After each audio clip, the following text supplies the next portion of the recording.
This week in Ireland, we'll start off with Minister Paschal Donohue has come into hot water with regards to him not filing his election expenses correctly or properly.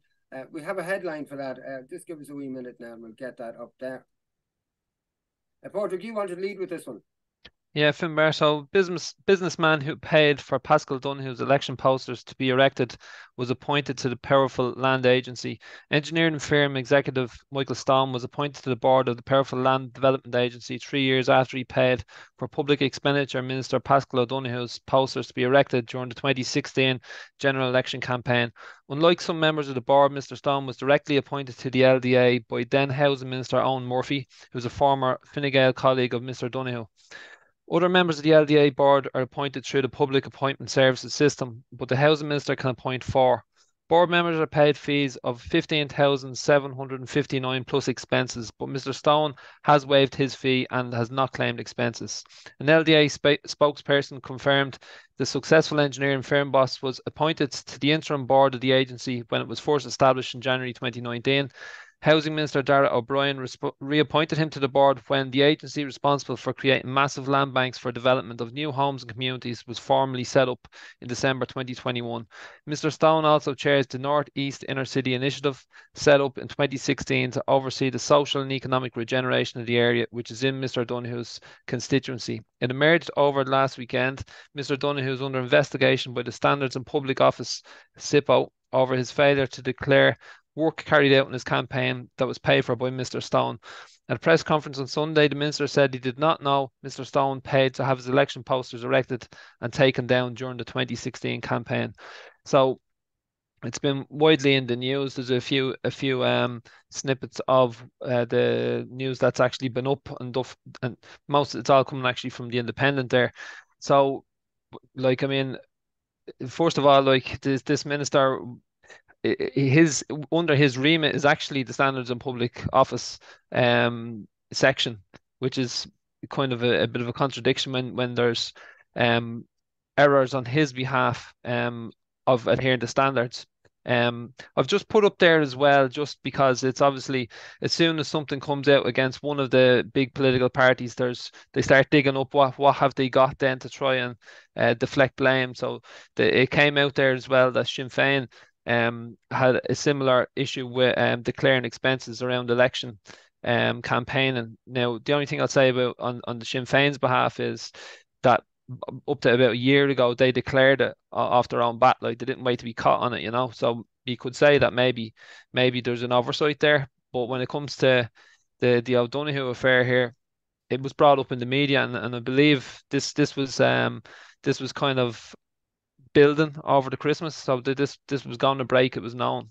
Well, we have another minister, Damien English, that had to resign his ministerial post last week because, well, initially we thought that he had failed to register one home, but it turned out to be 2 homes that he failed to register.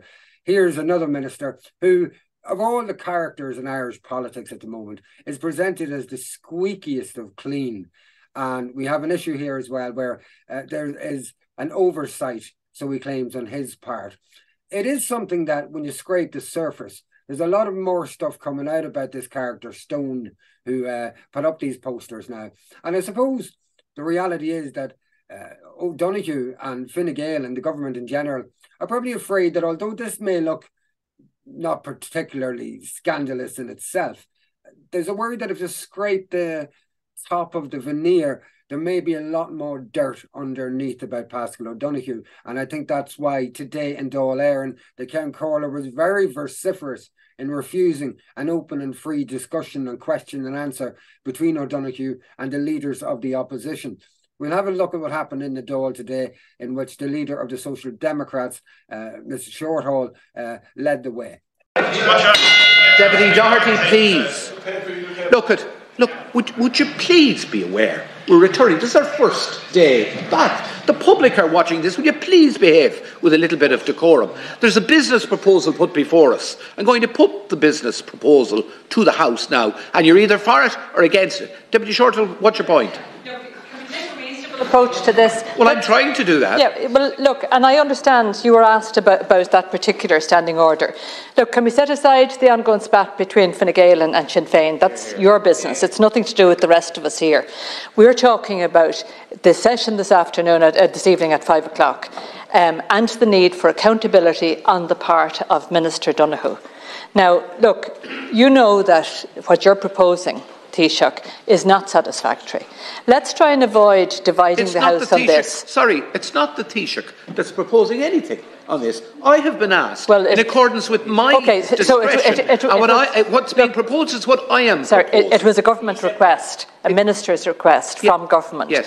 You know, and we have put a reasonable request to the Taoiseach to allow for that accountability so that we have back and forth. So it's not about banking questions where the Minister may or may not answer them in the wrap. That's entirely unsatisfactory. I think you'd accept that yourself, Taoiseach, if you were on this side of the House. So look, to avoid dividing the House, can we be reasonable about this? Can you show that you're serious about accountability and agree? It may need a change in the order, but let's do that, and it can be done fairly quickly. That there would be reasonable sessions, say 7 or 8 minutes, for each opposition party to use their slot for a back and forth between I propose 5 Minister. minutes for parts, so there doesn't seem to be a whole lot of difference. Matter, I think the proposal of the Count Corla is a reasonable one. Minister Donohue will make a statement.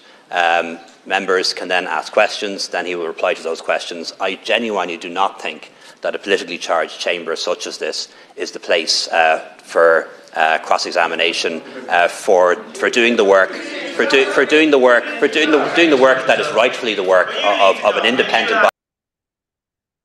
What do you make of that? That the Parliament or the Dáil is not the place for politically charged debate? Then where is the place for such debate? What do you make of that in general, Padraig? 100%. That's what people. If people were going to spend their time looking at the Dáil sitting on television, they want to see getting down to business and people being asked the hard questions. There's no doubt about it. And like, I'll never forget the image of Leo Varadkar with the welfare cheats cheat us all sign going back a few years ago, I don't know what he was trying to do, trying to appeal to some upper or middle class vote or something that he expected would find that something that they would like to go along with. Like, where's the accountability for these guys? You know, it seems like they use techniques to put things off and get themselves out of trouble, and they come back and maybe get a bit of legal advice, and it's just deception, really. Like, in my view, like, this should be transparent.